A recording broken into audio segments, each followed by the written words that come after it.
नवी मुंबई महानगरपालिका निवडणुकीच्या पार्श्वभूमीवर नेरूळ, जुईनगर आणि सानपाडा भागातील पॅनल क्रमांक 22 मधून भारतीय जनता पार्टीच्या इच्छुक उमेदवार सुहासिनी नायडू यांनी आपली दावेदारी सादर केली आहे। गेल्या 10 वर्षांपासून या भागात सातत्याने विकासकामे करणाऱ्या सुहासिनी नायडू यांना पक्षाच्या वरिष्ठ नेत्यांकडून कामाची प्रशंसा मिळाली असून त्यांना उमेदवारी मिळण्याबाबत पूर्ण विश्वास आहे।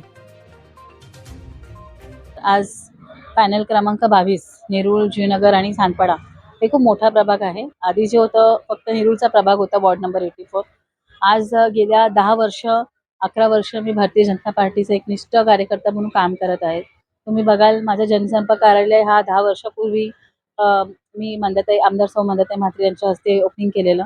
त्यानंतर आम्ही पक्षाचा प्रत्येक कार्यक्रम असो, राखीचं योजना असो, लाडकी बहीण योजना असो, आयुष्यमान योजना असो, घराघरापर्यंत आम्ही नेलेल्या आहेत। लोकांसाठी कामं केलं, सदस्य नोंदणी आलेलं सगळं म्हणजे आम्ही भारतीय जनता पार्टीचे एकही जे उपक्रम आहेत ते आम्ही कुठे असं फेल नाही झालं। प्रत्येक ठिकाणी आमचं ते योगदान राहिलेलं आहे आणि पक्षाचा एकनिष्ठ कार्यकर्ता म्हणून 10 वर्ष आम्ही काम केलेलं आहे। कुठे इथे तिथे मेंढकासारखी उड्या नाही मारतात। तुम्ही बघितलं असेल आज प्रत्येक ठिकाणी त्यांना वाटतं की हा बाबा आम्ही निवडून येणार आहे, तर इकडे त्या मेंढकासारखं उड्या मारतात काही नगरसेवक लोक।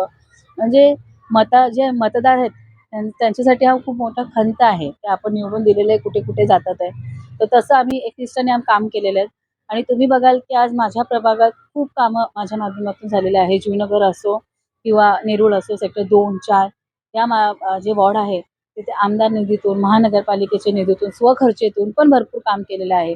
कामं करून आज पक्षाने आपल्याला न्याय दिला पाहिजे हेच मी अपेक्षा बाळगते। आपले पक्ष वरिष्ठ आहे ते सर्वे करतील आणि ह्याच्यावर विचार करणारच अशी मला पूर्ण खात्री आहे आणि मी पण कटिबद्ध आहे की आपण हा काम करतच आहोत, इतकं वर्ष काम करत आहोत, विश्वास ठेवू।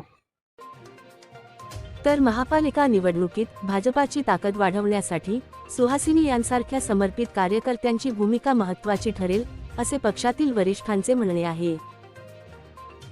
व्हिडिओ जर्नलिस्ट अथर्व सोबत सुदीप गोलप यांचा रिपोर्ट, पालिका प्रशासन, नवी मुंबई।